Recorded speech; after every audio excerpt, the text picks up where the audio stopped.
29শে March 2025। হ্যাঁ, ঠিক এই দিনে কিন্তু শনি তার রাশি পরিবর্তন করতে চলেছে, অর্থাৎ কুম্ভ রাশি থেকে মীন রাশিতে প্রবেশ করতে চলেছে, যার ফলে তুলা রাশির জাতক ও জাতিকার জীবনে কি পরিবর্তন ঘটতে চলেছে সে সম্পর্কেই আমি আপনাদেরকে জানাতে চলেছি। তাই ভিডিওটি খুব ইনফরমেটিভ হতে চলেছে। যারা চ্যানেলে নতুন রয়েছেন তারা অবশ্যই চ্যানেলে সাবস্ক্রাইব করে রাখুন এবং যারা ফেসবুক থেকে দেখছেন তারা পেজটিকে অবশ্যই ফলো করে রাখুন। 29শে মার্চ 2025 কর্মফলদাতা শনিদেব তার রাশি পরিবর্তন করছে।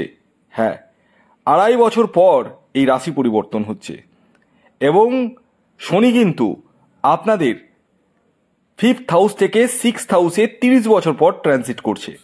ইয়েস, দীর্ঘ 30টা বছর পর 5th হাউস থেকে 6th হাউসে ট্রানজিট করছে স্বয়ং শনিদেব। এর ফলস্বরূপ আপনাদের জীবনে কি ঘটতে পারে সে সম্পর্কে আমি আপনাদেরকে জানাবো। শুধু 6th হাউসে ট্রানজিট করছে না, কোন কোন ঘরে দৃষ্টি পড়ছে সেটাও আমি বলবো।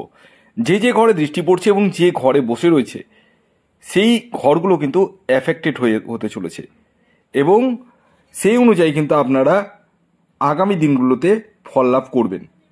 তো কি হতে পারে সে সম্পর্কে জানাবো। শুরুতেই একটি কথা বলে দিই, এটি চন্দ্র রাশি ধরে গণনা, এটি কারো ব্যক্তিগত বার্চার্ট বিশ্লেষণ নয়।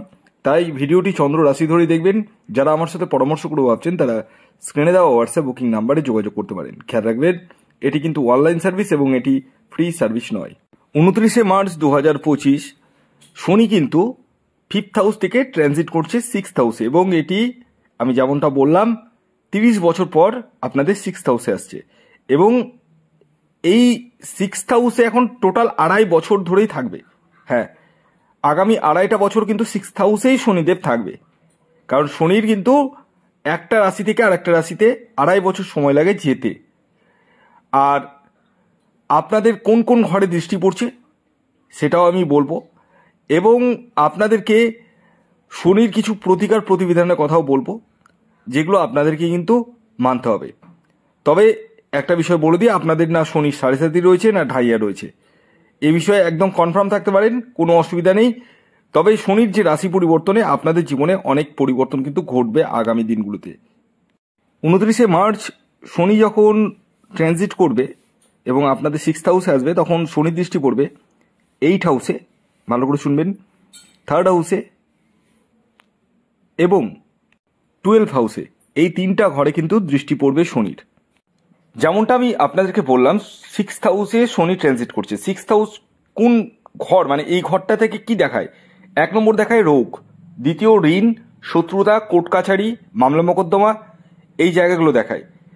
এই প্রসঙ্গে একটি কথা বলে রাখি, শনি গ্রহ যে ঘরে বসে, ভালো করে শুনবেন, যে ঘরে বসে সেই ঘরে কিন্তু পজিটিভ এফেক্ট দেয়, ভালো করে বুঝবেন।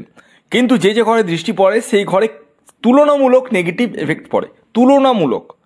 ঠিক আছে, তো 6th হাউসে বসছে 5th হাউস থেকে। 1 নম্বর, যারা দীর্ঘদিন ধরে কোনো রোগে ভুগছিলেন সেই জায়গা থেকে অনেকখানি ওভারকাম করবেন, এটা প্রথম পয়েন্ট। দ্বিতীয় পয়েন্ট হচ্ছে যারা মানে প্রচুর শত্রুতার মধ্যে জড়িত রয়েছেন, শত্রু পায়ে পায়ে শত্রু, কিছু বুঝে উঠতে পারছে না, সেই শত্রুতা মানে শত্রু নিধন হবে, আবার নতুন শত্রু জন্মাবে, আবার তারা নিধন হবে, এই জায়গাটা কিন্তু দেখা যাচ্ছে।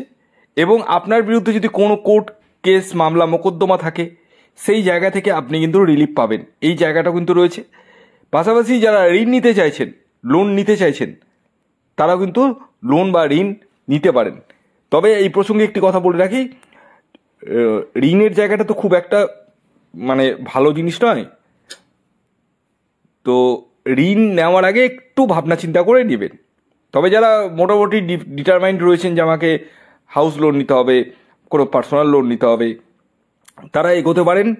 তবে এই বিষয়টা একটু সতর্ক থাকবেন যাতে ঋণটা শোধ করতে পারেন, ডেলি ইনকাম যেন থাকে, যাতে আপনি শোধটা করতে পারেন, সেটা কেয়ারফুলি আপনি দেখে তারপর ঋণ নিন, অসুবিধা নেই। এবার আসি শনির দৃষ্টি। শনির দৃষ্টি পড়ছে 3rd হাউসে। 3rd হাউস মানে পরাক্রমের জায়গা, অনলাইন কোনো কাজের জায়গা, সাহসের জায়গা এবং কোনো জায়গায় এক্সট্রা করে মানে যাওয়া, মানে শর্ট ট্রাভেল সেটা বোঝায়, মানে কাছে পিঠে এই 15 কিলোমিটার 10 কিলোমিটার দূরে কোনো কাজ করা, সেই জায়গাটা বোঝায়। তো সেই জায়গায় যাতায়াতের মানে ডেলি যাতায়াতের জায়গাটা আসবে। এবং অনলাইন কোনো কাজের সাথে যারা যুক্ত রয়েছেন তারা ডেফিনেটলি পজিটিভ ফল পাবেন। এবং আপনাদের মধ্যে সাহস পরাক্রমের জায়গাটা বৃদ্ধি পাবে। ডিজিটাল মার্কেটিংয়ের সঙ্গে যারা যুক্ত রয়েছেন তাদের ক্ষেত্রে শুভ। এছাড়াও শনির দৃষ্টি পড়ছে 12 হাউসে। 12 হাউস থেকে আমরা সচরাচর বিদেশ যাত্রাকে বোঝায়। বিদেশি গতিবিধি, যারা ফরেনে যেতে চাইছেন, বিদেশে যেতে চাইছেন বা বৈদেশিক বাণিজ্যের সাথে যুক্ত রয়েছেন তাদের ক্ষেত্রে ভালো। মেডিকেলের জায়গাটা বোঝায়, যাদের ওষুধের দোকান রয়েছে খুবই ভালো। ওষুধের দোকানে মানে ডেলি ইনকামের জায়গাটা বেড়ে যাবে, ঠিক আছে? তো সেই জায়গাটা ভালো। তবে একটা কথা বলি, আপনাদের মানে লং ট্রাভেলস হওয়ার সম্ভাবনা রয়েছে। মানে কোনো এমন দূরে গেলেন যেটা কোনোদিনও যাননি, কিন্তু গিয়েছেন, গিয়ে ঘুরে আসলেন, আপনার মনে একটু আনন্দ আসলো যে কোনো নতুন জায়গায় ঘুরে আসলেন, সেই জায়গাটা কিন্তু দেখতে পাওয়া যাচ্ছে আপনাদের ক্ষেত্রে। তবে এই প্রসঙ্গে একটি কথা বলে রাখি, আপনাদের ক্ষেত্রে কিন্তু মাইন্ড ডাইভার্সন হওয়ার সম্ভাবনা রয়েছে। মানে কোনো একটা কাজ করছেন, করতে করতে করতে করতে হঠাৎ করে ছেড়ে দিলেন, ভাল লাগছে না, তো মাইন্ড ডাইভার্সন হওয়ার সম্ভাবনা রয়েছে। একাগ্রতার জায়গাটা কিছুটা হলেও কমবে। এবং যারা লাভ রিলেশনের সঙ্গে যুক্ত রয়েছেন, প্রেম বা প্রেমজ সম্পর্কের সঙ্গে যুক্ত রয়েছেন, তাদের ক্ষেত্রে কিন্তু মানে কথার মানে মুখের বাণী কিন্তু একটু কন্ট্রোল রাখতে হবে, না হলে কিন্তু লাভ রিলেশনে কিন্তু সমস্যা রয়েছে, সেই জায়গাটা কিন্তু দেখতে পাওয়া যাচ্ছে। আপনাদেরকে একটু কেয়ারফুলি চলতে হবে। ওভারঅল ভালো। যারা বিবাহের জন্য এগোতে চাইছেন তাদের ক্ষেত্রে ভালো। এছাড়াও এই শনির রাশি পরিবর্তনে আপনাদের চাকুরি এনে দিতে চলেছে।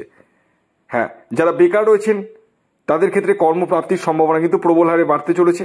এমএমসি কোম্পানিতে চাকরি পাওয়ার সম্ভাবনা রয়েছে। এছাড়াও গভর্নমেন্ট জব পাওয়ারও কিন্তু সম্ভাবনা আমি দেখতে পাচ্ছি। ওভারঅল যদি বলা যায়, তুলা রাশির জন্য অনেকটাই বেটার।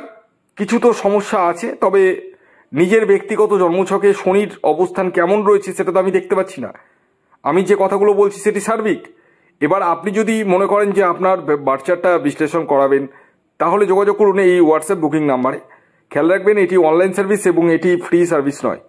ভিডিওটি এখনকার মতো এই পর্যন্ত। যদি ভিডিওটি ভালো লাগে অবশ্যই লাইক করে দিন, শেয়ার করে দিন। সাবস্ক্রাইব না করে থাকলে সাবস্ক্রাইব করে ফেলুন। ধন্যবাদ।